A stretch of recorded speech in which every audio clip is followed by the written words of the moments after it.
같습니다. 저희 워낙 아는 분들도 좀 있으시고 익숙한 이름도 좀 있어가지고 좀 반갑게 시작할 수 있을 것 같습니다. 화면도 잘 보이시나요?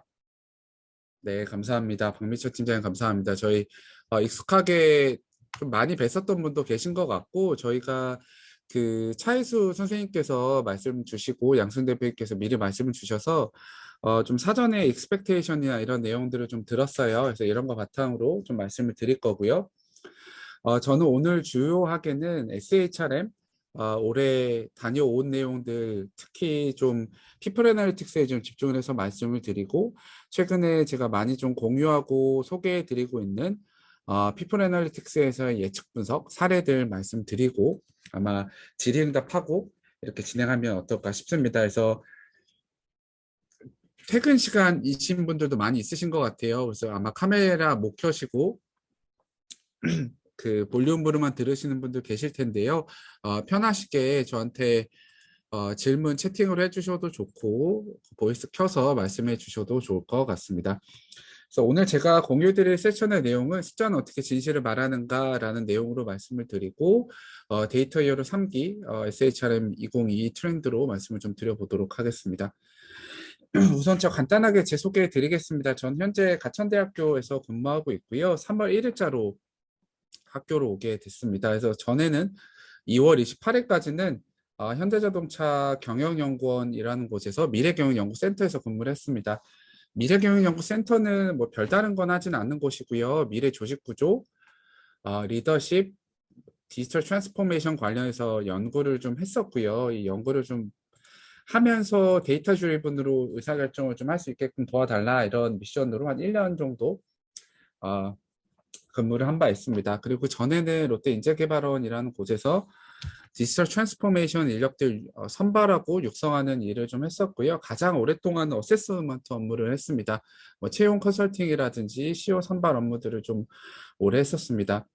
그리고 저는 이제 회사 다니면서 공부를 좀 한 케이스고요. 석사랑 박사, 국내에서는 다양성 쪽으로 했고 지금 영국에서는 국제 경영으로 박사를 수료한 상황입니다. 그래서 이러한 제 에듀케이셔널 백그라운드와 프랙티셔너로서의 경험들을 바탕으로 오늘 저희 선생님들과 소통하고 말씀 나누면 좋을 것 같습니다. 언제든지 편하게 질문 주시고요. 좀 도움이 되실 만한 내용들로 좀 꾸며보도록 하겠습니다.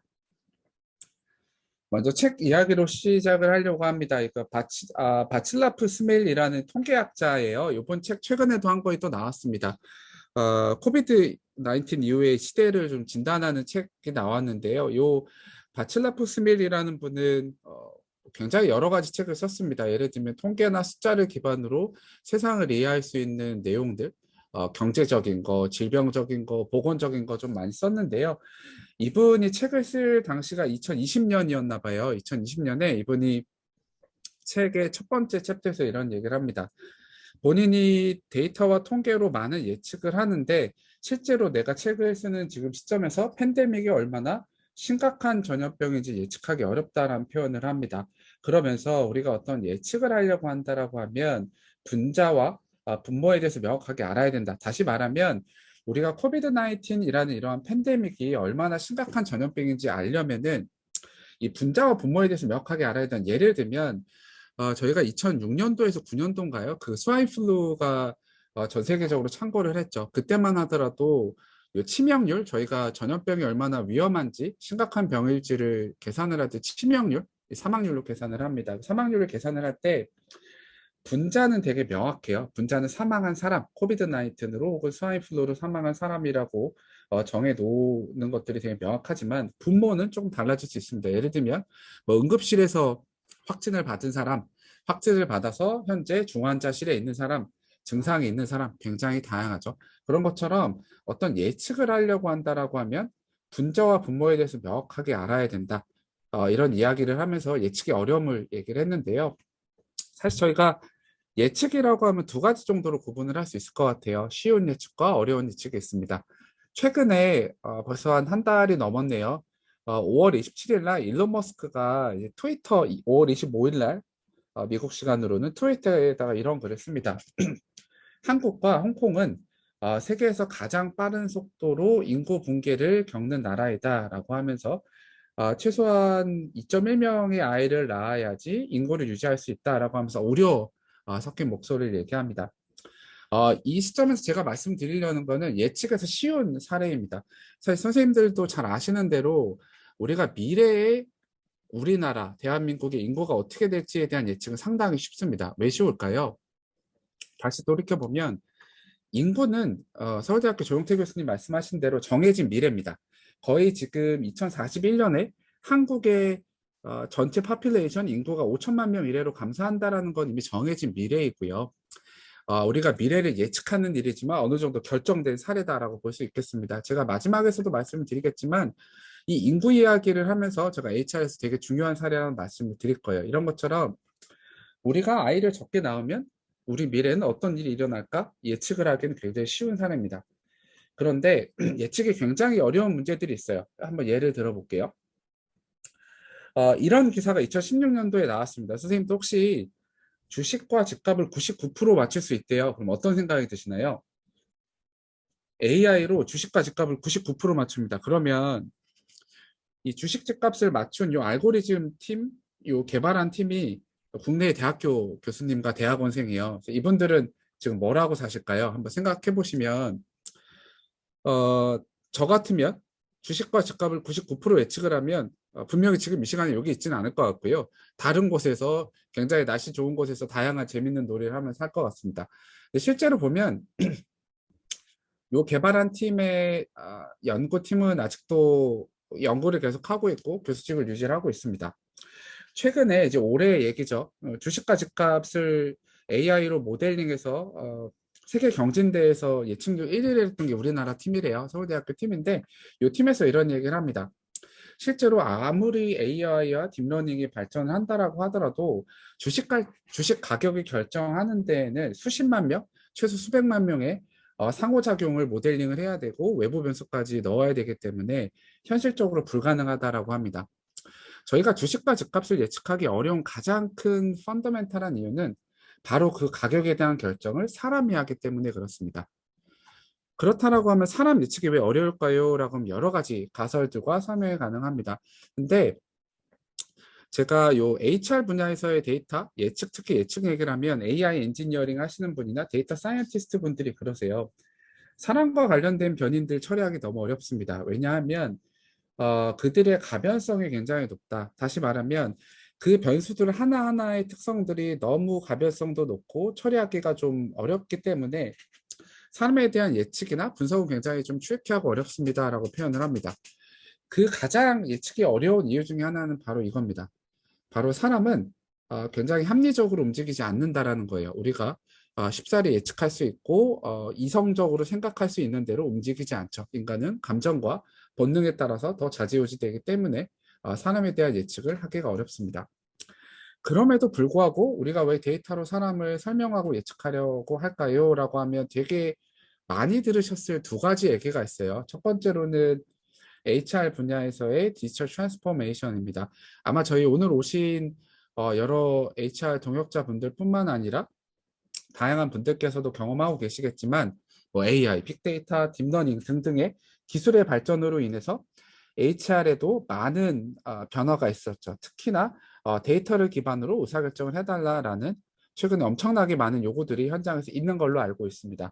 두 번째로는 사실 이게 아마 SHRM 사례를 말씀드리면서도 얘기 드리겠지만 사람을 보는 기본적인 관점이 많이 바뀌었습니다. 과거에는 휴먼 리소스, 사람을 하나의 자원으로 보던 것들을 최근에는 people이라는 걸로 관리를 합니다. 다시 말하면 휴먼 리소스라는 것은 하나의 인적 자본, 관리 가능하고 계량 가능하고 평가 가능한 이런 대상으로 보다가 최근에는 사람을 개인들이 갖고 있는 경험과 영성과 가치관들이 중요한 존재로 정의하는 people로 보기 시작했습니다. 자, 이거에 따라서 여러 가지 이제 트렌드들이 바뀌기 시작을 했고요.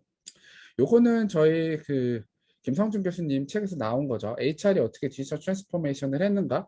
아마 채용을 제가 강의할 때는 말씀을 많이 드리는데요. 실제로 1957년도부터 94년도까지는 관상과 역술의 시대였죠. 삼성 여기도 오신 것 같은데 삼성의 이제 이병철 회장님께서 역술인과 관상가가 채용 면접에 참여를 했었죠. 그러다가 CJ와 두산 그리고 삼성에서 굉장히 빠르게 심리검사라는 걸 도입을 합니다. 1994년도부터 인적성 검사를 도입을 해서 역량과 성격을 측정을 하기 시작을 했고요. 그 이후에는 심리검사 이후에 적용이 될 수 있는 채용 인터뷰를 과학화합니다. 다시 말하면 면접 자체를 구조화하고 표준화하면서 예측력을 높여가는 이 프로세스를 거치게 되고요. 최근에는 소위 말하면 빅데이터와 인공지능이 HR에 들어와서 많은 의사결정에 도움이 되기 시작했습니다. 두 번째로는 휴먼 리소스에서 피플이라는 관점입니다. 이거는 제가 SHRM에서도 말씀을 많이 드리겠지만 정말 많이 바뀌었습니다. 실제로 우리나라에서는 아직 체감이 그래도 많이 되는 것 같아요. 제가 최근에 이제 실리콘밸리에 있는 기업들하고 이런 논의들을 많이 하고 있는데 실리콘밸리에서는 이미 굉장히 많은 기업들에서 직원들의 목소리를 반영한 인사 프랙티스과 철학들이 많이 나오기 시작합니다. 다시 말하면 좀 풀어서 설명을 드려볼게요. 과거에는 우리가 전략적 인사관리, SHRM이라는 게 되게 중요했었죠. 아주 쉽게 설명을 드리면 회사에서 우리가 전략적으로 나가야 될 방향이 여기야 라고 정해놓으면 구성원들은 이에 맞춰서 따라가야 됐습니다. 다시 말하면 회사가 제도를 정하고 전략을 정하면 그에 따라서 구성원들은 이에 맞춰서 따라가야 되는 형국이었어요. 근데 굉장히 큰 변화가 생깁니다. 코비드 19과 디지털 트랜스포메이션으로 인해서 바뀌죠. 구성원들이 나는 이런 것들을 원해 라고 하면 회사가 따라가야 되는 걸로 바뀐 거예요. 뒤에서 설명을 드리겠지만 완전히 주도권 자체가 회사에서 직원에게 넘어가게 됩니다. 이러한 주요 트렌드의 변화를 어려운 표현으로 하면 직원 경험, 인플로이 익스피리언스다라고 볼 수 있겠고요.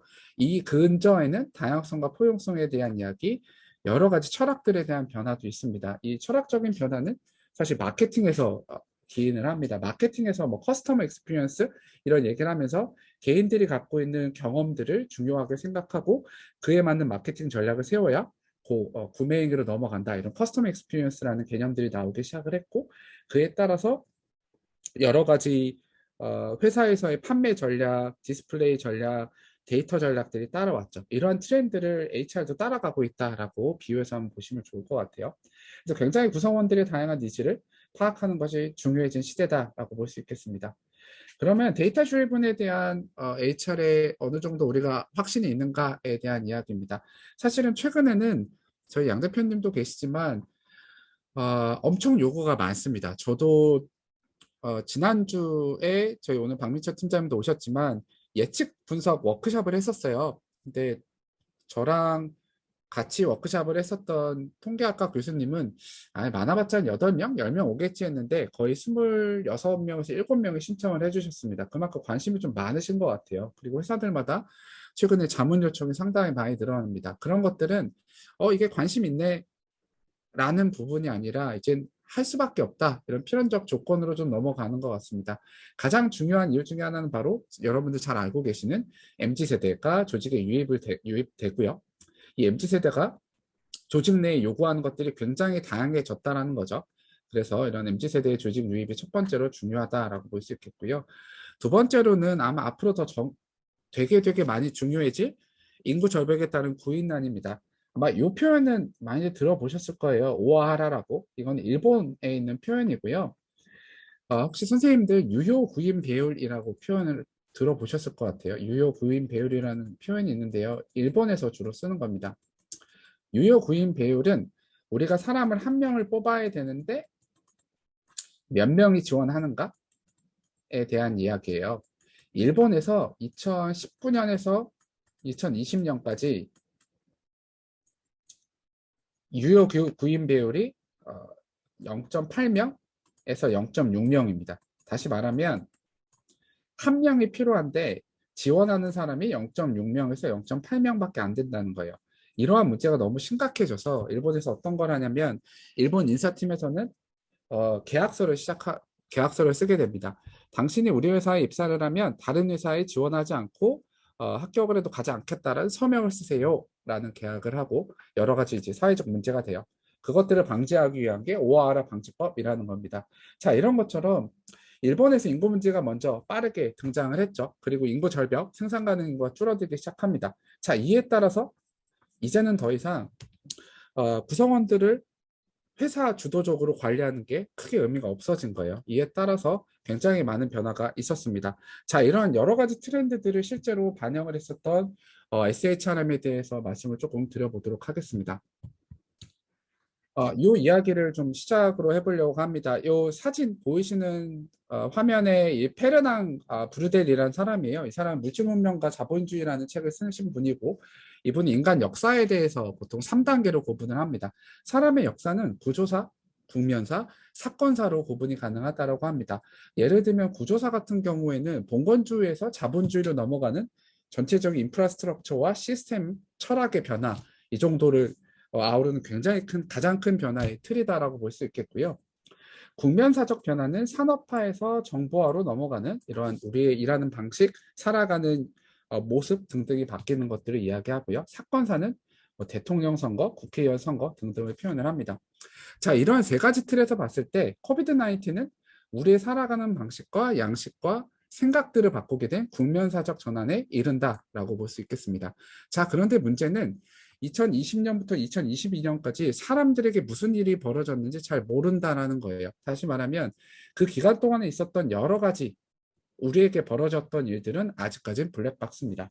그렇기 때문에 22년 이후로 소위 말하는 엔데믹 시대에 우리가 혹은 HR이 어떻게 대응할 수 있는지에 대해서 방향성을 알아보자라고 했던 게 2022년 SHRM이었습니다. 2022년 SHRM은 3년 만에 열렸고요. 2019년도 라스베가스 이후로 3년 만에 18,000명 정도 다시 모이게 됐습니다. 저는 19년도에는 담당자로 갔고요. 올해는 이제 한국 대표 코디네이터로 이제 가서 참석을 했는데 되게 많은 변화가 있었어요. 그 변화들을 중심으로 말씀을 드려보겠습니다. 아마 통계를 많이 배우신 걸로 알고 있습니다. 선생님들께서 통계 수업도 들으셨고 저희 워낙 뛰어나신 양 대표님께서 통계 설명을 해주셨을 텐데 저희가 오늘 통계 수업 시간은 아니지만 짧게 말씀을 드리면 실제적으로 통계적으로 봤을 때는 상관과 인과에는 큰 차이가 없습니다. 다시 말하면 이 상관이라고 하는 거는 선생님들 잘 아시는 대로 X와 Y와의 관련성, 뭐 X가 올라가면 Y가 올라갈 것이다. 혹은 X가 올라갈 때 Y도 올라간다. 서로 간의 관련성을 이야기하는 거고요.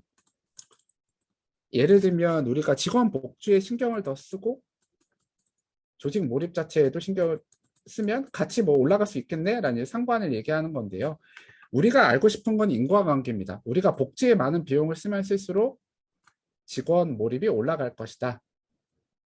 이 인과관계를 알고 싶은 거죠. 저희가 하는 많은 일들은 HR에서의 대부분 일들은 어떤 특정 목표인 Y를 이루기 위한 X의 활동이에요. 쉽게 말해서 복지, 예를 들면요. 급여, 보상 이런 것들을 올려주면 조직 몰입이나 직무 만족이 올라갈 것이다라는 믿음이 있는 거잖아요. X가 Y에게 영향을 끼칠 것이다라는 이 인과관계에 대한 믿음입니다. 근데 실제적으로 통계적으로 보면 큰 차이는 없어요. 우리가 특히나 사회과학에서 이 인과관계 X에서 Y로 이 연결을 할 때 코절리티라고 하죠. 이 화살표 방향은 뭐 물론 여기에 대한 여러 가지 의견이 있을 수 있지만 대부분 사람의 이론과 경험으로 표현을 해야 됩니다. 그렇기 때문에 대부분 사회과학 논문에서는 이론을 근거로 이 코절리티를 설명을 하죠. 왜냐하면 통계적으로 이 인과관계를 설명할 수 있을 만큼 엄정하게 하지 않기 때문에 그렇습니다. 자, 이러한 측면에서 봤을 때 올해 SHRM의 중요한 그 텀 혹은 캐치프레이즈는 커스트 이펙트였습니다. 직역해보자면 영향을 미친다, 영향을 끼치자 이런 거죠. 이 커스트 이펙트라는 이 표현이 나오기까지는 그냥 나온 것 같진 않아요. SHRM에는 HR을 연구하는 사람들만 몇백 명이 됩니다. 이 사람들이 1년 내내 이것들을 연구하고 전 세계 HR의 방향성을 제시하는 이런 장이기 때문에 많은 연구를 했겠죠. 그래서 저랑 같이 코디네이트하는 서강대 양동 교수님하고 올해 이거 2월쯤에 페이퍼를 받았어요. 그래서 여러 연구를 했습니다. 얘네들이 왜 커스트 이펙트라는 표현을 썼을까라고 여러 가지 디스커션을 했습니다. 그러다가 저희가 나름 디코딩 했던 건 이런 거였어요. 결국은 2020년부터 22년까지 HR에는 어떤 일이 벌어졌는지 모르겠지만 상당히 부정적인 일들이 많이 벌어졌을 거다. 그렇기 때문에 우리가 긍정적인 일들이 벌어질 수 있도록 영향을 끼치자. 다시 일어나서 HR의 주도적 역할을 해보자. 이런 얘기들을 했었어요. 요거는 짧게만 설명을 드릴게요. 제가 연초에 우리나라 큰 기업들의 임원들하고 주요 HR 담당자들하고 HR 트렌드 올해 뭐가 중요해질까를 좀 뽑아본 겁니다. 그래서 국내 기업들, 해외 기업들도 마이크로소프트, 아마존 이런 기업들하고 미팅을 해서 뽑은 건데요. 뭐 공감하실 점 보세요. 지금 절반 정도 왔는데 미국에서는 그 IT 기업, 대표 IT 기업이죠. 이 IT 기업들을 필두로 한 하이브리드 워크에 대한 논의들, 특히나 재택근무, 상시화와 이에 대한 검증들이 논의가 많이 돼 있었고요. 두 번째로 업스킬링과 리스킬링, 세 번째로 오늘 주요한 주제죠. 데이터 드리븐 HR을 가장 중요한 우선순위로 놓는 회사들이 우리나라에가 두 개가 있었습니다. 그 네 번째가 현장 중심형 혹은 현장 밀착형 HR, HRBP라든지 디센트럴라이제이션이라든지 여러 가지 주제들이 나왔고요. ESG 이슈, CEO 석세스전, 그리고 다양성에 대한 이야기, 요즘 프로젝트들 많이 하고 계시죠? 직무 직책주의에 따른 인사관리 대응과 정년 연장에 대한 이슈가 있습니다. 자, 이런 이슈들을 바탕으로 요약을 해보면 하이브리드 워크와 HR 분야에서의 DT, 그리고 ESG와 DEI, 현장 중심형 HR이 나왔어요. 자, 이런 것들을 바탕으로 SHRM을 봤는데 이런 이야기들이 주로 이렇습니다. 결국은 제가 올해 SHRM 한 단어로 요약해보면 이거였어요. 비욘드 오더, 질서가 바뀌었다. 결국은 인플로이어, 고용주들, 회사에서 인플로이, 직원들에게 완전히 주도권이 넘어갔다라는 거예요. 그럼 이것들을 어떻게 해결할 것이냐? SHRM에서 이런 얘기를 많이 합니다. 첫 번째로는 더 이상 HR 구성원들이 개개인의 힘으로 관리할 수 없다. 그러므로 뭐 소위 말하면 여기 나오는 데이터, 분석, AI, 머신러닝 등을 써서 HR 관리를 하는 기술을 통한 HR 관리가 일상화돼야 된다라는 게 첫 번째 니즈였고요. 두 번째는 하이퍼 퍼스널라이제이션, 초개인화입니다. 아까 말씀을 드렸던 대로 이전은 구성원들 한 명 한 명의 의견이 너무 중요하기 때문에 그들 목소리를 다 들을 수 있는 초개인화되어 있는 HR이 중요하다라고 하면서 뭐 하이브리드 워크, DT, DI 등등에 대해서 얘기 드렸어요. 제가 데이터를 중심으로 설명을 조금 더 드려보도록 하겠습니다. 요약하면 이런 얘기 드렸어요. 올해 SHRM에서 주요하게 대부분 달았던 얘기가 이겁니다. 어떻게 우리 조직의 구성원들 인게이지먼트 할래? 어떻게 우리 구성원들 리텐션 할래? 이게 거의 답니다. 거의 세션의 90% 이상이 이 얘기만 했어요. 우리 구성원들 어떻게 몰입시킬래? 어떻게 안 나가게 할래? 왜 그럴까요? 이 두 가지가 중요하게 불거진 이유를 보려면 환경적인 걸 봐야 됩니다. 아마 선생님들 잘 아시는 대로 그레이트 레시그네이션 많이 들어보셨죠? 대퇴사 시대입니다. 지금 미국에 몇 명이 그만둘까요? 한 달에. 대략적인 추산치로 몇 명 정도 그만둘 것 같으세요? 아마 선생님들께서 여러 답변을 주실 수 있겠지만 22년 5월자 기준으로 500만 명 그만뒀습니다. 작년도에 누적 개수를 4천만 명 그만뒀고요. 올해 5천만 명에서 6천만 명 그만둔다고 합니다. 굉장히 많은 숫자죠. 그래서 SHRM의 현장에서 물어보면 거의 95% 이상의 조직에서 HR 담당자들이 채용하고 있다라고 얘기해요. 그렇기 때문에 이 조직에 있는 사람들이 더 이상 성과가 높고 생산성이 높고 이런 고민을 못해요. 어떻게 하면 지금 있는 사람들을 하루라도 더 몰입시킬 수 있고 안 나가게 하지? 이런 데에 관심이 있었습니다. 그래서 인게이지먼트랑 리텐션에 대한 이야기가 대부분 있었고요. 이 두 가지를 그럼 어떻게 할 수 있을 건데? 란 얘기를 하면서 재택근무, 하이브리드 워크에 대한 거, DT에 대한 이야기, 다양성에 대한 이야기를 많이 하고 있었습니다. 그리고 중간에는 우리가 전통적으로 잘 알고 계신 조직 문화에 대한 거, 리더십에 대한 이야기를 하고 있었어요. 하나씩 좀 풀어보도록 하겠습니다. SHRM에서 올해 트렌드로 이런 걸 얘기합니다. 결국 우리가 나가야 될 방향은 HR 3.0이다. 3.0이 뭐 하는 거냐? 첫 번째 인플로이 익스피리언스다. 다시 반복됩니다. 구성원들의 긍정적 경험들을 고양해 주는 게 결국은 HR의 역할이다. 첫 번째 가장 강조하고요. 두 번째로 개인화된 거다. 이제는 과거처럼 HR 제도를 만들고 사람들이 따라와가 아니라 한 명 한 명에게 의미 있는 퍼스널라이제이션을 해야 된다. 근데 이게 다 DT랑 데이터랑 연결이 됩니다. 세 번째는 트랜스페런트에 대한 투명성 이슈다. 제가 지금 SHRM 세션을 되게 많이 하고 다녀요. 근데 HR 담당자분들이 의외로 요거에 대해서 제일 관심이 많이 가지시더라고요. 그래서 이거 제가 설명을 좀 드릴 거고 오늘 시간이 허락이 되면 페이 트랜스페어런시, 직무에 대해서 불공정성을 측정할 수 있는 코드들을 제가 짜놓은 게 있어요. 그런 것도 좀 설명을 좀 드려보도록 하겠습니다.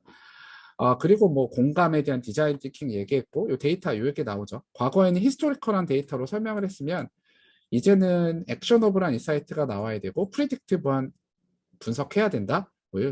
당연한 얘기겠죠. 그리고 실제적으로 이제 하우에 대해서 들어가면 펄스 서베이에 대한 거나 구성원들의 목소리를 들을 수 있는 여러 가지 자연어 처리 기법이나 여러 가지 등등을 얘기합니다. 요약하면 데이터 관점에서는 결국 기술을 통해서 구성원들의 인플로이 익스피리언스 어떻게 높여줄 수 있을 건데에 대해서 이야기하고 있었어요.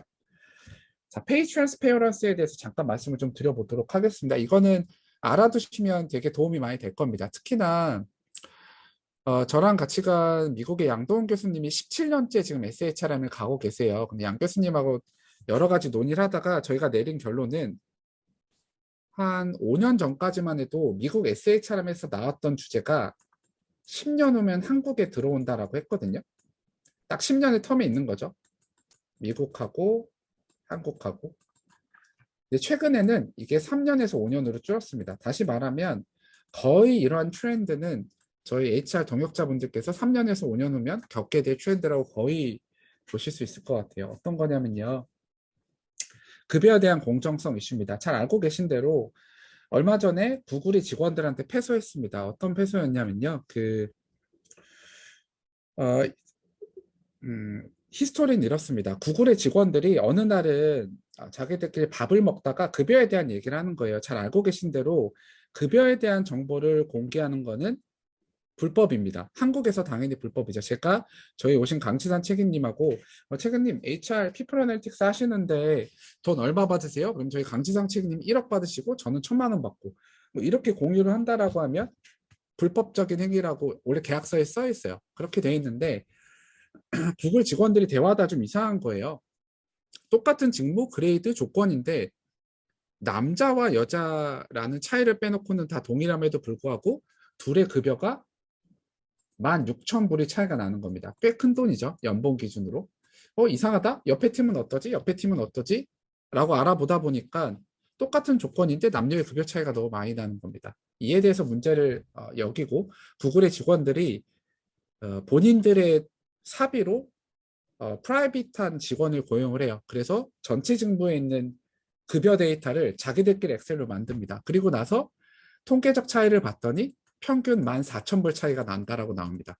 이거를 보고 소위 말하면 그 똑똑한 구글 애들이 뭘 했겠어요? 바로 소송을 걸었죠. 수를 걸어서 올해 5월 달에 승소합니다. 그래서 인당 5,000불, 5,000달러씩 지급하세요라고 패소하게 됩니다.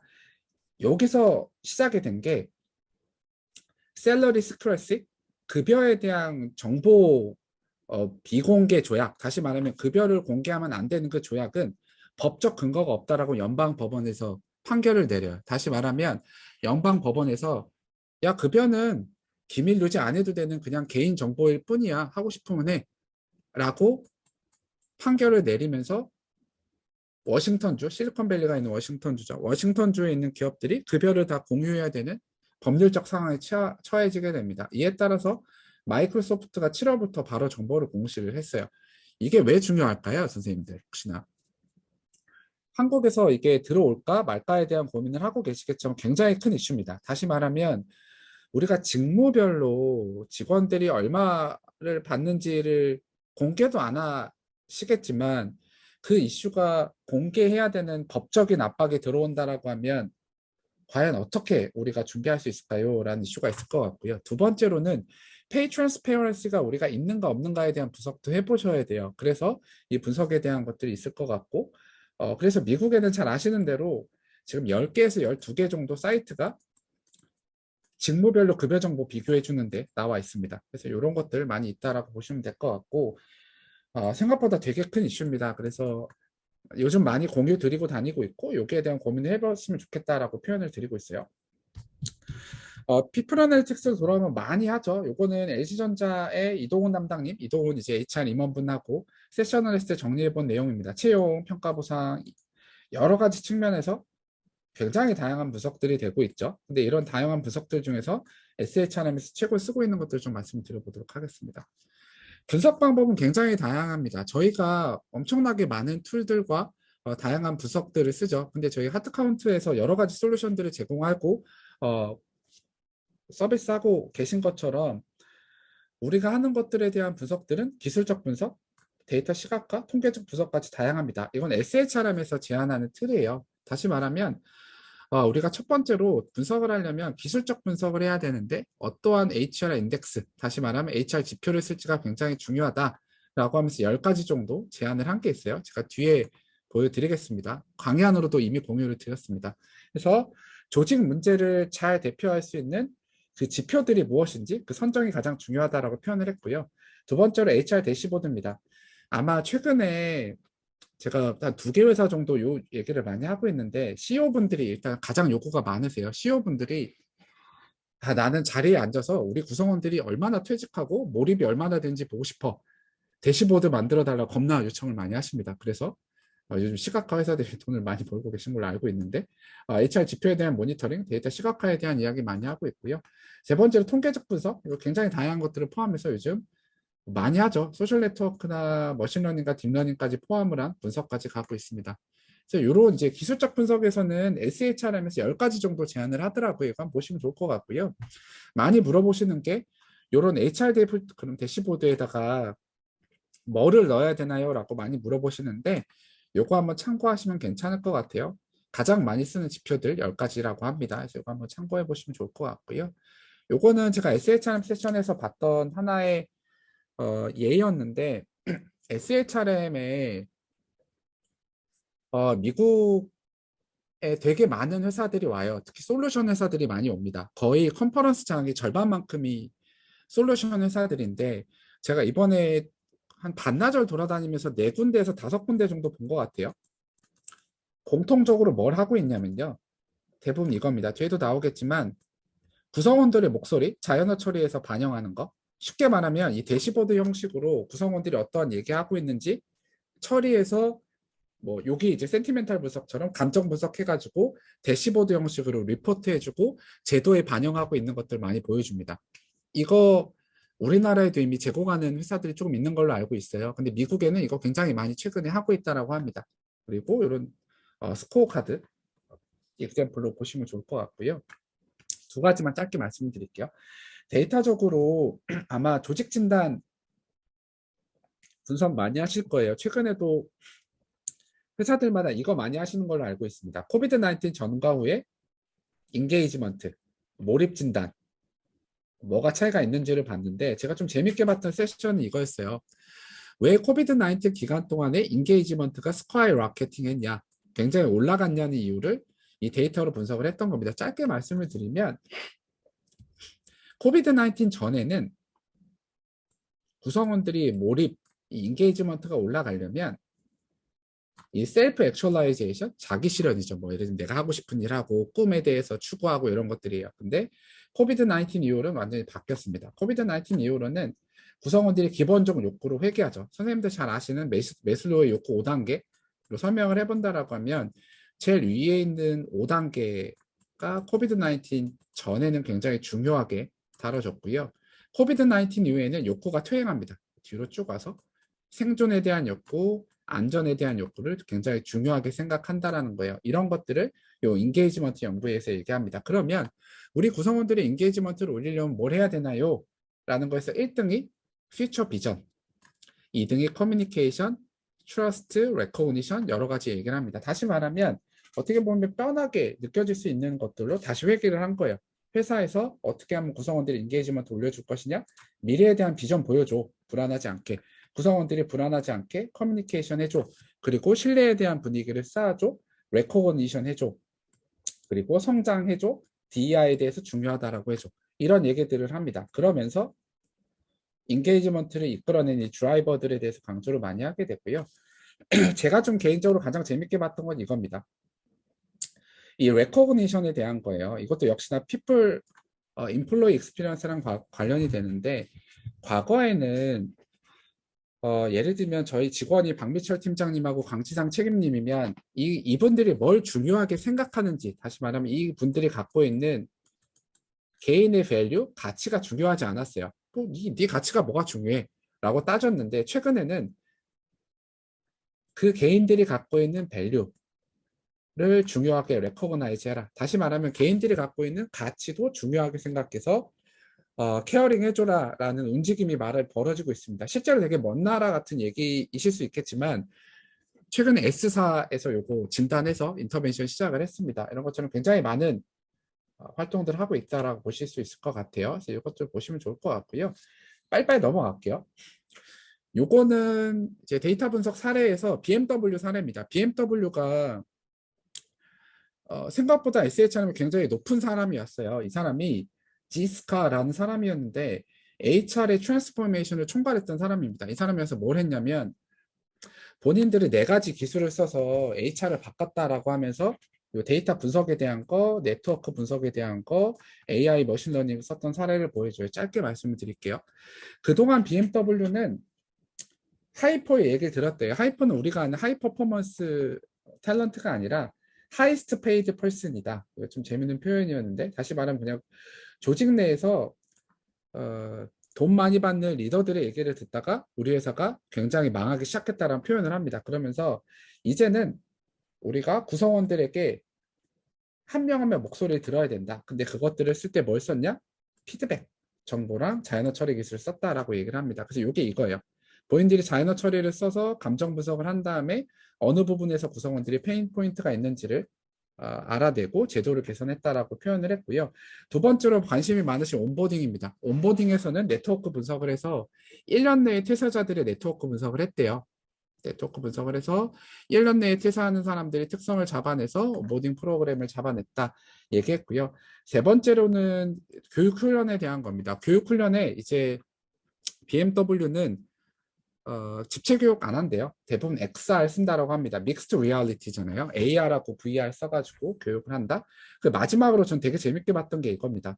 AI랑 머신러닝을 써가지고 구성원들이 작업작 환경을 다 바꿔줬다는 거예요. 이미 잘 알고 계시는 대로 구성원들의 작업 동선을 이미지 레코그니션하고 여러 가지 그 머신러닝의 통계적 기법을 써서 사고가 일어날 확률들을 리포트를 해주고 구성원들에게 알라밍 서비스를 했다라고 합니다. 그러면서 굉장히 낮은 수준으로 사고율이 떨어졌대요. 이런 것처럼 다양한 분석에 대한 사례들 보여줬고요. 이 사람이 마지막에 이런 얘기 했어요. 그렇게까지 왜 열심히 하셨어요? 그랬더니 이 사람이 하는 얘기가 HR이 데이터를 보고했더니 우리가 테이블에 앉았어요. 뭐 이런 웃으면서 얘기를 하긴 했습니다. 좀 좋은 사례다. 였다라고 볼 수 있겠습니다. 그리고 요거는 서베이 데이터에 대한 건데 짧게 말씀을 드리면 저도 이제 현업에 있었기 때문에 서베이 데이터를 굉장히 많이 썼어요. 근데 최근에 한국 기업뿐만 아니라 미국 기업들에서도 서베이 데이터에 대한 약간 서케스틱 혹은 회의적 반응들이 많이 있습니다. 구성원들이 소셜 디자이빌리티 찍고 싶은 대로 찍는다, 보이고 싶은 대로 찍기 때문에 이제는 그들이 내는 목소리, 특히 텍스트 데이터로 그들의 의견과 감정과 여러 가지 의견들을 좀 들었으면 좋겠다라고 해서 이런 솔루션들이 많이 나오기 시작을 했어요. 이런 회사들 아까 말씀드린 대로 4개에서 5개 정도 됐고요. 간단합니다. 조직 내에서 갖고 있는 텍스트 데이터를 써서 분류 모델 쓰거나 센티멘탈 분석을 써가지고 대시보드 형식으로 만드는 겁니다. 그래서 굉장히 다양하게 나오는 텍스트 데이터를 바탕으로 구성원들의 목소리를 우리가 듣고 있구나 라는 얘기고요. 아마 조금 첨언을 드리면 최근에 아마 저희 양 대표님도 계시지만 뭐 SK나 뭐 현대차나 여러 가지 회사들에서 갖고 있는 공통된 고민이 이겁니다. 조직 진단으로 우리 조직의 문제를 풀어보고 싶은데 조직 진단의 정량적 서베이 데이터로는 문제점을 찾을 수 없다는 거예요. 왜냐하면 다 4.5점, 4.5점 찍고 그 문항들이 서로 분리되지 않는 거죠. 다시 말하면 7개의 요인을 우리가 보고 싶은데 7개의 요인으로 분리되지 않는 여러 가지 통계적 이슈들과 매저먼트 이슈가 있습니다. 근데 이것들을 최근에 모 회사에서 텍스트 분석으로 좀 보완하기 시작했어요. 다시 말하면 정량적 분석으로 안 나오는 것들, 여기 말하면 조직 문화에 대해서는 다 4.5점으로 찍는데 텍스트로 들어가서 우리가 좀 따져봤더니 조직 문화에 대한 이야기 굉장히 신랄하게 하고 있다라는 겁니다. 그런 것처럼 이걸 텍스트 분석을 써서 하면 최근에 좀 많은 문제들을 좀 찾아가는 흐름도 있다라고 보시면 좋을 것 같아요. 자, PA에 대해서 간단하게만 넘어갈게요. 잘 알고 계신 대로 피플 애널리틱스는 여러 가지 정의가 존재합니다. 아직도 합치된 정의가 없고요. 2022년 5월 달까지 제가 논문들을 찾아봤더니 139개 정도 있더라고요. 그거를 시계열로 어떤 토픽들이 좀 자주 나왔는지를 분석을 했고 네트워크 분석을 했는데 대부분 이런 얘기 나옵니다. 퓨처, 미래에 대해서 궁금해.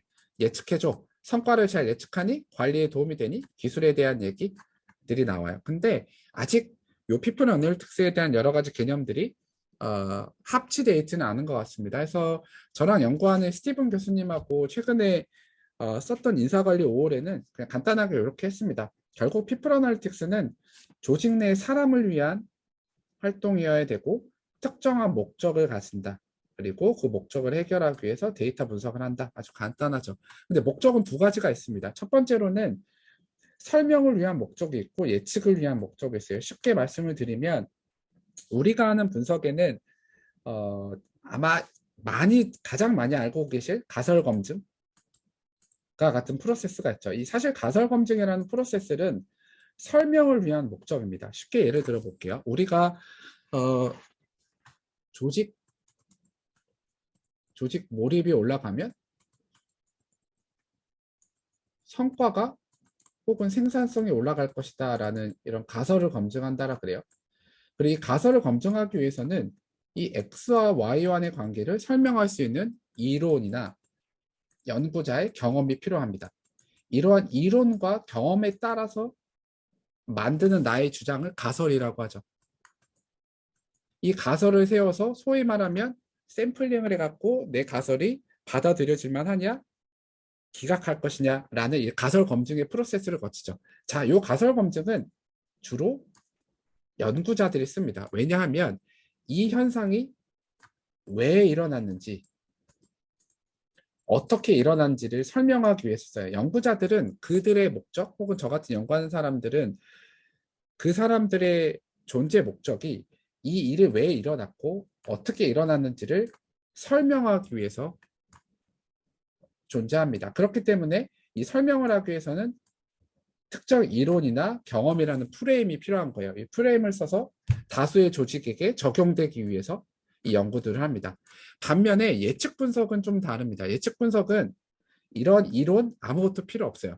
예를 들면 우리가 생산성이 높은 신입사원을 예측하고 싶다. 그러면 이론 경험 다 필요 없습니다. 데이터 다 때려 넣고 가장 예측력이 높은 것만 뽑아내면 되는 거예요. 그거를 뽑아내면 우리 조직에만 유용하면 됩니다. 다시 말하면 분석에는 이거 제 주장이 아니라 데이터 사이언티스트 쪽에서는 굉장히 오래된 논쟁이에요. 분석에는 설명, 연구자들이 주로 쓰는 왜를 설명하기 위한 설명의 목적이 있고 예측의 목적이 있습니다. 근데 굉장히 달라요. 굉장히 다른데 사회과학에서는 굉장히 혼재해서 많이 씁니다. 자, 이 두 가지의 더 개념을 좀 설명을 좀 드려볼게요. 이게 좀 다르다라는 거. explain은 이해와 설명. 그래서 X가 되게 중요합니다. X와 Y에서 되게 중요하다라고 볼 수 있겠고요. prediction에서는 X가 하나 중요한 게 아니라 X의 조합. 어떤 조합들이 가장 이 Y를 정확하게 예측하냐. accuracy에 대한 얘기죠. 이 얘기들을 합니다. 그래서 일자리가 사라진다 연구는 아마 제가 제법 소개해 드렸죠. 짧게 말씀을 드리면 2017년도에 토마스나 오스본하고 프레이라는 학자가 2027년도 10년 후에 미국의 772개의 일자리 몇 개나 사라지는지를 분석을 했어요. 이들의 분석에 따르면 49%가 사라진다라고 합니다. 그래서 이 분석 결과를 국내 모 회사에 도입을 했더니 69% 정도 사라진다고 나오는 거예요. 좀 못 믿겠어서 실제 이 회사가 갖고 있는 직무 72개의 일자리 변화량 Y입니다. Y와 각각의 일자리가 기술에 의해서 사라질 확률 X. 그리고 회귀 분석을 한 거예요. 잘 보시면 음의 관계가 나오죠. 다시 말하면 실제로 한국에서도 일자리가 기술에 의해서 대체되고 있다라는 겁니다. 근데 이 분석을 하고 나면 저한테 똑같은 질문을 굉장히 많이 주세요. 첫 번째, 어떤 일자리가 사라지나요? 두 번째, 어떤 사람이 살아남나요? 제가 그동안은 보통 두 번째 질문에 대해서 답을 드렸는데 첫 번째에 대해서 많이 궁금해하셔서 최근에 간단하게 분석을 하나 했습니다. 어떤 분석을 했냐면 요 두 가지를 갖고 간단하게 이제 여러분들 잘 아시는 그 비지도 학습 일환인 그 클러스터링 어널리시스, 머신러닝의 비지도 학습 이제 일환이 이제 클러스터링 어널리시스를 해서 제가 투입한 변수들은 사라질 확률 그리고 이 증가분을 가지고 직업군을 분류를 군집화를 해봤습니다. 네 가지 정도 직업군이 나왔고요. 첫 번째는 사라지지 않을 undisturbed 잡이라고 적어봤습니다. 이 직업군은 실제로 프레이랑 오스본이라고 하는 사람들이 예측했을 때도 6%밖에 되지 않았고요. 국내에 한 10만 명 정도 되는 임직원 있는 회사에서도 한 704명 정도 증가했었습니다. 평균적으로. 대표적인 예시는 소프트웨어 디벨로퍼나 영양사, 요리사들 등등이 있었고요. 두 번째로는 뜨는 직업이다. 이멀징 잡이라 그래서 26% 정도밖에 사라지지 않고요. 110명 정도 증가했습니다. 여기는 대표적으로 산업 기술 전문가 분들이나 그래픽 관련된 분들이 있었고요. 사라지는 직업들이 워링 잡이라 그래서 사라질 확률이 한 60% 정도, 20명 정도 사라졌고요. 대부분 서비스 관련된 오퍼레이션 분들이 많이 있었고, 이거는 거의 없어질 직업입니다. A lost job이라 그래서 90% 정도 사라졌고, 평균 600명 정도 없어지고 있었어요. 이거는 대부분 서빙업이나 영업 관리 하시는 분들이었습니다. 자, HR 어디에 있을까요? 별로 관심이 없으시죠? 되게 좋은 회사를 다니시면 관심이 없으실 텐데. HR은 다행스럽게도 여기에 있었습니다. 사라지는 확률 30%였고요. 증가분이 80인가 그랬어요. 이런 것처럼 저희가 이 일자리가 사라진다라는 분석에서는 요 기존 연구에 따라서 갖고 있었던 가설이나 이런 사라지는 현상들을 설명하기 위해서 합니다. 근데 예측 분석은 좀 달라요. 뒤에 설명을 드려볼게요. 두 번째 짧게 말씀드릴게요. 설명 사례에서는 제가 많이 인용하는 코비드-19 사례입니다. Before and After 코비드-19인데 2021년도에 텍스트로 분석을 했고요. 코비드-19 전과 후에 리더십 차이를 토픽 모델링으로 본 거예요. 코비드-19 전에는 조직의 구성원들이 리더들에게 이렇게 얘기합니다. 보상, 돈 더 주세요. 수평적 조직 문화 중요해요. 라고 얘기했어요. 근데 코비드-19 이후에는 이 토픽들에 출연할 확률이 현저히 떨어집니다. 그리고 대부분의 구성원들이 커뮤니케이션 해주세요. 퓨처 비전에 대해서 얘기해주세요. 퍼스널 케어링 해주세요. 세이프티에 대한 얘기해주세요. 앞에서 많이 보셨죠? 다시 말하면 인게이지먼트, 우리 조직 구성원들이 리더와 조직에게 요구하는 이런 것들이 코비드-19 이후에 완전히 바뀌었다는 거예요. 여기에도 나왔고 미국 연구에도 나왔죠. 아까 SHRM에도 그런 것처럼 사람들이 요구하는 것들이 많이 바뀌었다. 이 연구도 설명 사례입니다. 왜냐하면 이 토픽 모델링으로 분석을 하고 나서 이것들이 왜 나왔는지를 이론과 경험들을 설명을 드렸어요. 이런 것들이 좀 있었다 보시면 좋을 것 같고요.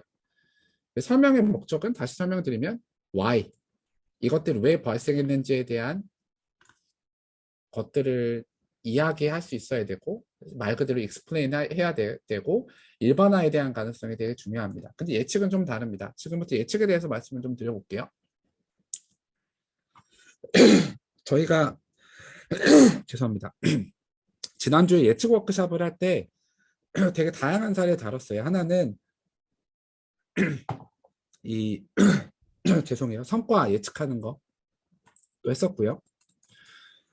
성적 예측하는 것도 했었고 다양한 예측에 대한 사례를 했었는데 가장 관심이 많으세요. 왜냐하면 결국 아까 보신 것처럼 피플 애널리틱스에서 사람들이 관심이 많은 건 기술을 써서 미래에 무슨 일이 벌어질지가 궁금한 거예요. 그래서 예측에 대한 저희 관심이 많습니다. 제가 사례를 좀 말씀드려 볼게요.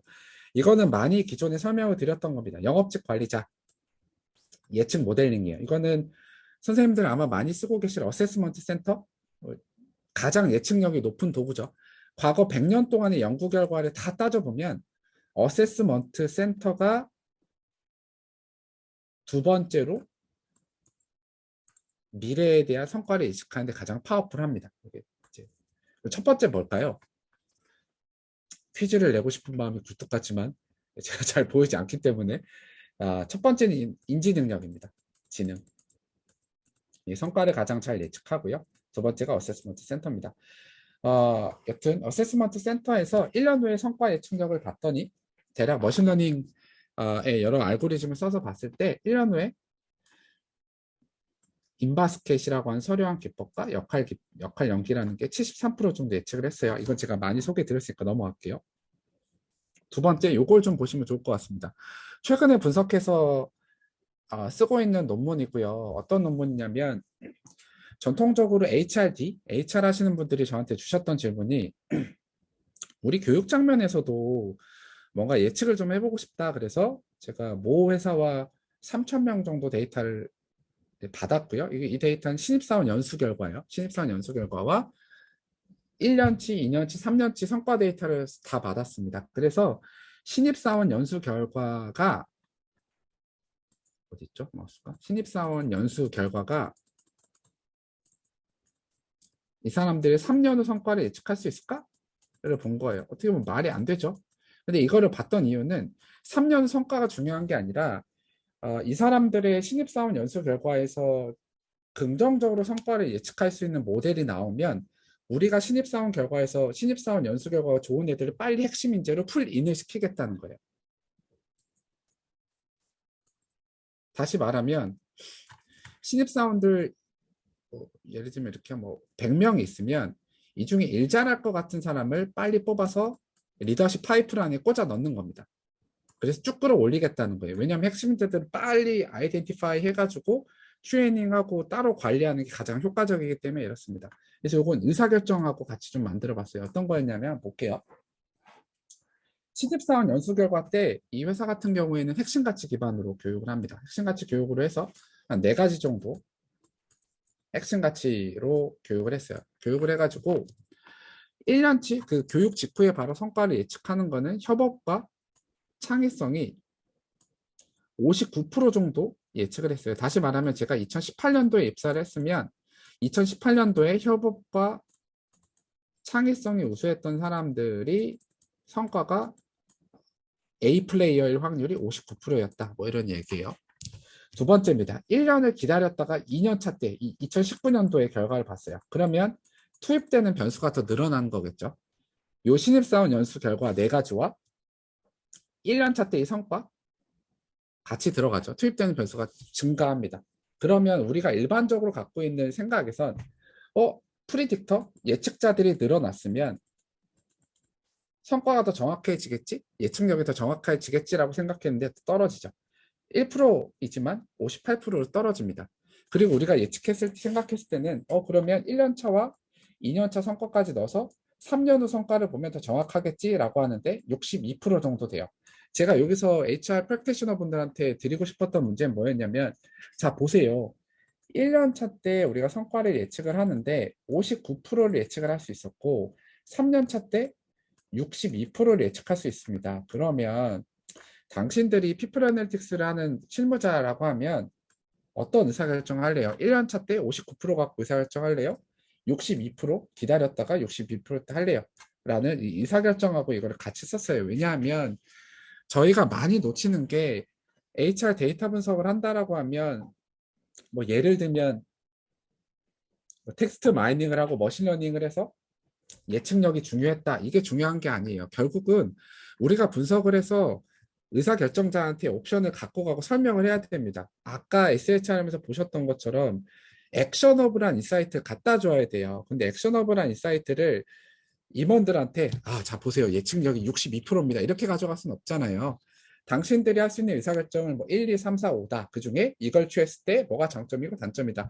이런 식으로 아마 소통을 하실 겁니다. 그러려면 의사결정하고 관련이 돼요. 근데 저희가 많은 피플 애널리틱스 하는 저희들이 놓치기 쉬운 거는 그 분석에만 매몰이 되는 거예요. 그렇기 때문에 이거를 의사결정 문제랑 딜레마 상황으로 같이 제가 엮어갖고 지금 논문을 하나 써서 이제 좀 있으면 나올 거예요. 이건 퍼블릭클리 코드랑 다 같이 넣었으니까 한번 보시면 좋을 것 같고요. 그래서 이런 의사결정이 좀 중요하다. 세 번째, 채용 예측 모델링. 이거 제가 워낙 많이 설명했던 거니까 빨리 넘어갈게요. 뭐냐면 이것도 역시나 똑같습니다. 제가 스티븐 교수님하고 강조하려고 했던 건 이거예요. 예측 분석에서 꼭 좋은 알고리즘과 많은 예측자를 넣는다고 다 좋은 게 아니에요. 예를 들면 이 분석에서는 뭐가 있었냐면 12개의 프리딕터들이 있었어요. 12개의 프리딕터를 가지고 이게 1년 후인가 성과를 예측을 하는 건데 우리가 12개의 예측자를 다 넣는 모델보다 요 네 개의 모델을 넣고 예측했을 때가 예측력이 더 높습니다. 다시 말하면 우리가 예측 문제에서는 앞에서 보셨던 설명과 이론과 우리가 갖고 있는 이 경험들로 예측을 잘 할 수 없어요. 다시 말하면 우리가 데이터를 통해서 이런 모델이 예측력이 더 높다라고 판단할 수 있는 거죠. 그래서 여러 가지 좀 이제 어썸션과 생각과 가정들이 좀 다르다라고 보시면 될 것 같고, 마지막에 이거는 3년 후 성과 예측했던 거예요. 혹시 선생님들이 전화 워크숍 했으면 제가 여쭤봤을 겁니다. 신입사원 교육에서 죄송합니다. 신입사원을 채용할 때 몇 년치 성과를 우리가 보통 예측하려고 할까요? 선생님들이 만약에 신입사원 채용을 해요. 그러면 얘가 언제 일 잘할 것 같은 사람을 뽑으세요, 보통? 신입사원들이 회사에 들어와서 10년 후에 일 잘할 것 같은 사람을 뽑진 않잖아요. 대부분 신입사원들은 1년에서 3년 내에 일 잘할 것 같은 사람을 뽑습니다. 이 관점에서 우리가 채용을 할 때 인성, 적성 검사를 하는 거예요. 참고차 말씀을 드리면 1년, 2년, 3년으로 갈수록 성과 예측력이 높아지는 건 성격이에요. 3년 차 때 성과, 이 사람의 퍼포먼스를 가장 잘 예측할 수 있는 건 성격이고요. 1년 차 때 단기간에 성과를 가장 잘 예측하는 것은 인지 능력입니다. 그렇기 때문에 인성과 적성을 컴플리멘트리하게 같이 쓰는 거예요. 이게 첫 번째, 이해하시면 좋을 것 같고, 두 번째로는 그러면 우리가 채용 전형할 때 3년 후에 뭐가 가장 잘 예측했냐라는 거예요. 여긴 좀 다르죠. 정서적 안전성, 호감성, 언어력, 인터뷰 점수입니다. 여기랑 다르죠. 여기는 10,000명 정도 넣었을 거예요. 제가 데이터를. 근데 그랬을 때는 이런 게 나왔고, 여기는 다르죠. 여기서 강조하려고 했던 건 이겁니다. 결국 우리가 한 조직, 비슷한 컨텍스트에 있다라고 하더라도 어떤 성과를 보고 어떠한 상황에서 어떠한 파퓰레이션을 대상으로 예측하는지에 따라서 결과가 다 달라요. 이 말은 이 결과 가지고 일반화해서 여기다 넣지 못하잖아요. 아까 설명의 문제는 다르죠. 설명의 문제에서 제가 가설을 검증했으면 우리가 채용할 때 성취지향성, 호합성, 언어력이 높은 사람들을 IT 회사에도 써야 된다라고 제가 얘기했을 거예요. 근데 예측 문제는 다르다는 겁니다. 예측은 그 주어진 상황, 산업, 데이터에 따라 달라요. 여기 보시는 대로 굉장히 다릅니다. 그렇기 때문에 예측 문제는 결국 어떤 데이터를 갖고 있는가? 첫 번째, 두 번째, 어떠한 데이터를 어떠한 조합으로 할 것인지에 따라서 정확도가 달라져요. 그래서 여기에 대해서 꼭 잊지 마셨으면 좋겠습니다. 그럼 우리가 뭐 해야 되냐라는 설명을 좀 드려보겠습니다. 결국은 PA 하실 때 이런 얘기들 많이 있어요. 잘 되게 하는 거, 경영층 관심 높고요. 실행력, 벤치마킹 우리나라의 엄청난 힘입니다. 놀랍니다. 정말 빠르게 하죠. 저희 특히 여기 오늘 오신 강지상 책임님처럼 엄청나게 학습을 빨리 잘하시는 분들한테 다 같이 가서 배우죠. 벤치마킹 능력에 대해서 엄청나게 빨리 하고 계신 것 같고요. 다만 방해 요인은 이겁니다. 분석 역량, 사람에 대해서 부족하다라는 게 첫 번째고요. 두 번째 데이터가 부족하죠. 근데 저는 개인적으로는 데이터가 부족한 게 아니라 가로치고 정제된 데이터가 부족하다라고 보는 게 더 정확할 것 같고, HR이라는 도메인 특성상 서로 공유하는 문화가 좀 부족하다라는 게 방해 요인입니다. 이런 거 어떻게 해결할까냐는 거고요.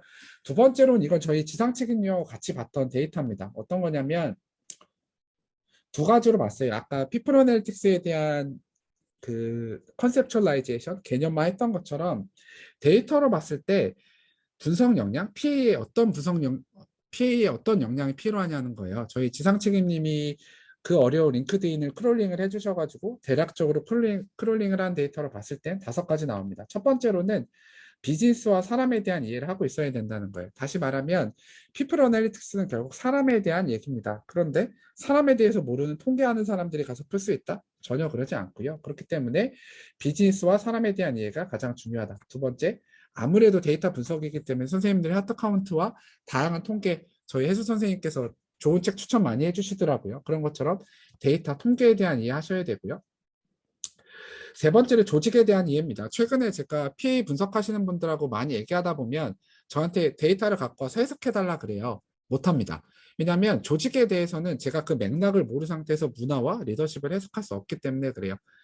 PA를 정확하게 해석하고 활용하시려면 그 조직에 대한 이해가 굉장히 중요합니다. 네 번째로 문제 해결이죠. 결국 우리가 풀고자 하는 PA의 많은 것들은 결국은 그 조직에서 갖고 있는 페인 포인트예요. 이걸 어떻게 해결하느냐, 문제 해결에 대한 거, 소통력에 대한 거 중요합니다. 그래서 이런 것들을 바탕으로 제가 스티븐 교수님하고 3가지 정도로 요약을 했어요. 첫 번째, 사회과학에 대한 거, 조직과 사람에 대해서 알고 있어야 된다. 통계에 대해서 좀 알고 있어야 된다. 데이터에 대한 거니까. 세 번째로 컴퓨터 과학에 대해서 알고 있어야 된다는 겁니다. 근데 개인적인 소견으로는 컴퓨터 과학은 많이 기술 해결해 줄 것 같아요. 코딩에 대해서도 그렇고 저희가 뭐 단순히 파이썬 코딩을 하는 것보다 하트 카운트 같은 데서 이런 솔루션을 쓰실 수도 있는 거잖아요. R을 안 쓸 수도 있는 거고요. 컴퓨터 과학은 기술이 좀 해결해 줄 것 같다는 생각이 듭니다. 그러면 결국 2가지인 것 같아요. 조직과 사람에 대한 이해, 사회과학에 대한 거, 통계에 대한 이야기입니다. 그래서 이거에 대한 거 좀 영양적으로 보시면 좋을 것 같고요. 그러니까 어떻게 도입할 건데 짧게 제가 말씀을 드리면 저희가 많이 아까도 제가 그 신입사원 연수 결과 3년 후 성과 예측하는 문제처럼 PA와 HR에서 가장 많이 놓치고 있는 저도 했었던 똑같은 실수가 HR에서 하고 싶은 거 하는 거예요. 필요하다라고. 근데 이렇게 하면 바인이 안 됩니다. 아까 BMW 사례처럼 조직의 문제, 조직에 풀려고 하는 전략과 온라인을 해서 전략 디코딩을 먼저 해야 되고요. 이 디코딩을 한 걸 바탕으로 HR에서 하려고 하는 여러 가지 활동들을 퀘스천화합니다. 그래서 우선순위화 한 다음에 문제를 푸는 거예요. 쉽게 말하면 제가 했을 때 가장 효과적이었던 건 이거였어요. 우리 회사에서 앞으로 핵심 인재가 ESG가 됐든 산업전환이 됐든 되게 중요해. 그러면 우리 CEO가 뭘 중요하게 생각할까? 핵심 인재에 대해서 중요하게 생각해. 이런 것들 온라인을 시키는 거예요. 그래서 요 조직 방향, 전략 방향에 대해서 디코딩을 해서 HR, PA 문제에 대해서 리스트업 하는 겁니다. 핵심 인재에 대한 예측 문제가 중요해지겠구나. 첫 번째. 2번째, 아까 제가 말씀드린 대로 산업전환 인력. 비즈니스가 엄청나게 빨리 바뀌잖아요. 그럼 워크포스 어널리틱스라고 하는 이런 분야처럼 산업이 예를 들면 이제 롯데 케이스처럼 오프라인 마켓이 엄청 줄어요. 그러면 이 회사에서는 오프라인 마켓에 있는 사람들을 해고하지 못합니다. 우리나라의 노동시장은 굉장히 경직성이 높아요. 유연성이 떨어지므로. 그러므로 이 사람들 어떻게 전환시킬 거냐는 거예요. 온라인으로. 이 산업 전략, 산업 전환에 따른 인력들 어떻게 예측해서 재배치 도와줄 건데 다 비즈니스에 대한 얘기입니다. HR 얘기 아니에요. 이것들 갖고 PA 문제 풀어나가면 CEO들에게 바인이 굉장히 좀 좋을 거고요. 2번째로는 시각화와 소통에 많은 좀 노력을 해야 되는 거. 아마 저희 지상책임님이 다음 강의 때 얘기해 주실 거라고 저도 기대하는 태블로라든지 여러 가지 이제 사례를 정말 탁월하게 하세요. 그 시각화에 대한 거, 소통에 대한 노력들 사례 보시면 좋을 것 같고요. 3번째로는 PA팀을 그럼 어떻게 구축하냐는 거에 대한 거예요. 저 개인적인 소견은 PA팀 구축할 때 제가 여태까지 봤던 많은 사례들 중에 실패 사례는 데이터 하시는 분들이 떼거지로 들어가서 하면 다 망한 걸로 봤습니다. 결국 HR 하는 사람, 데이터 하는 사람 같이 해가지고 콜라보레이션 모델이나 인터프리테이션 모델로 가야 되는 게 중요하다라고 하는 게 중요할 것 같고요. 요 마지막에 뭐 우리가 일반적으로 하는 거니까 하면 좋을 것 같습니다. 마지막으로 생각해 볼 문제예요. 제가 요즘 돌아다니면서 많이 얘기하는 게 결국 우리 HR은 사람에 대해서 관리하는 건데 사람에 대해서 너무 관심이 없는 것 같아서 하나 소개를 좀 드리려고 합니다. 첫 번째 인구에 대한 얘기입니다. 결국 인구 변화 상수 못 풀면 아무것도 안 됩니다. 2030년에 선생님들 아시는 대로 생산 가능 인구 320만 명 줄어들어요. 320만 명 줄어드는 건 무슨 얘기냐? 우리 조직에 들어오는 사람의 숫자가 혹은 우리 회사에 지원하는 사람들의 숫자가 320만 명 줄어든다는 얘기입니다. 저 같은 파리 목숨, 대학교의 파리 목숨들은 굉장히 어려워질 문제고요. 아마 회사들에서도 여러 가지 문제들이 있겠죠. 단순 계산으로만 한다고 해도 지원하는 사람들의 숫자가 많아야 우수 인재가 올 확률이 높습니다. 그런 것처럼 생산 가능 인구가 굉장히 많이 줄어드는데 여기에 대한 관심들이 좀 없으신 것 같아요. 여기에 대한 좀 고민하셔야 될 것 같고 이거랑 최근에 많이 하고 있는 거 인구 고령화, 정년 연장 얘기 많이 하고 계시죠. 인피지에 나와서 이것도 정부에서 많이 준비하고 있으니까 보시면 좋을 것 같고 그래서 결국 디지털 트랜스포메이션 기술이 어느 일자리를 어떻게 해결할 수 있는지에 대한 고민도 많이 한번 하셔야 될 거예요. 그리고 요거는 제가 짧게 말씀드려 PA는 그럼 뭐 하는 거냐 우리가 많이 잊고 있는 게 결국 우리는 어떤 Y를 아까 제가 보여드렸던 몰입과 리텐션을 하기 위해서 우리가 해야 되는 건 X예요. 근데 되게 많이 잊고 있습니다. 우리가 멋있는 머신러닝과 딥러닝 알고리즘을 써서 우리가 Y를 예측해 보겠다. 근데 잘 보면 우리가 머신러닝과 딥러닝 알고리즘을 써서 하는 많은 것들이 우리가 변화시키지 못하는 것들이 굉장히 많이 있어요. 잘 보셔야 됩니다. 우리가 할 수 있는 건 X를 변화시키는 것 뿐이에요. X를 뭘로 보는지가 굉장히 중요한데도 기술, 소위 말하면 엣지에 메모리 돼서 많은 것들을 놓치고 있습니다. 그래서 우리가 분석해서 하려고 하는 게 변화 가능한 X들이냐 보시면 좋을 것 같고, 이거 제가 미국 통계 잡지에 냈던 글이에요. 스티븐 교수님하고. 그래서 코비드 19 때 스프레드 아웃 전염률 자체를 마스크 착용률을 어떻게 줄일 수 있냐? 그러니까 마스크부터 쓰라 이런 분석을 해서 보여줬던 거예요. 한 번에 하나씩 하자. 마지막입니다. SHRM에서 이런 얘기들을 많이 했어요. 다시 리마인드 드리면 커스트 이펙트라는 표현을 썼지만 뒤에가 생략이 돼 있던 것 같아요. 우리는 이제부터 커스트 이펙트 해야 된다. 근데 누구를 위해서 해야 되냐? each employee. 우리 조직에 있는 각각의 구성원들 한 명 한 명을 위해서 긍정적 영향을 끼쳐야 된다라고 이야기하면서 인플로이 익스피리언스 되게 중요해졌던 것 같고요. 그러면서 앞으로 더욱 강조되는 게 데이터 주의분 그리고 디센트럴라이즈드 HR였어요. 다시 말하면 SHRM이 정답이라고 생각하지 않습니다. 그리고 아마 선생님 들으시는 많은 선생님들께서 아마 저거 되게 딴 나라 얘긴데 먼 나라 얘긴데 라고 생각할 수 있어요. 근데 정도와 속도의 차이일 겁니다. 이거는 분명히 도입이 언제 어떻게 되는지의 차이지 아마 비슷하게 올 거예요. 그러면 이미 우리가 미래에 어떤 모습이 올지 안다라는 가정을 하면 준비 안 하는 게 바보잖아요. 그래서 제가 오늘 말씀드린 거는 어떻게 보면 다가올 미래구나. 그러나 기업들의 형태나 고민 정도에 따라서 다가오는 시기가 2년 후가 될지 5년 후가 될지 모르겠지만 어쨌든 다가올 미래구나라고 보시면 좋을 것 같고요. 아마 내년도 그 후년도 되면 요 얘기 더 많을 것 같아요. 제가 19년도에 갔을 때 피플 애널리틱스 세션을 다 들었을 때가 5개, 6개밖에 안 됐거든요.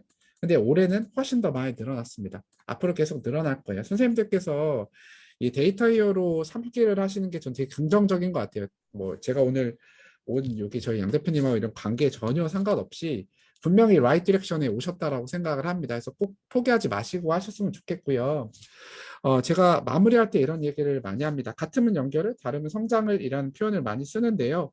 아마 제가 오늘 여러분들과 모인 공통점은 이런 것 때문에 그랬을 것 같아요. HR을 같이 고민하는 사람들이다라는 이제 공통의 주제로 서로 연결된 것 같아요. 근데 성장할 수 있는 거는 다른 사람들, 다른 생각과 다른 백그라운드를 모인 사람들이 모였을 때 성장할 수 있다고 합니다. 그래서 제가 지금 한 1시간 7분, 8분 동안 제가 간단하게 부족한 제 소견을 말씀을 드렸고요. 이제부터는 선생님들께서 저한테 다른 인풋들과 다른 질문을 주시면 같이 성장할 수 있는 기회를 마련해 보면 좋을 것 같습니다. 여튼 1시간 7, 8분 동안 고생하셨습니다. 감사합니다.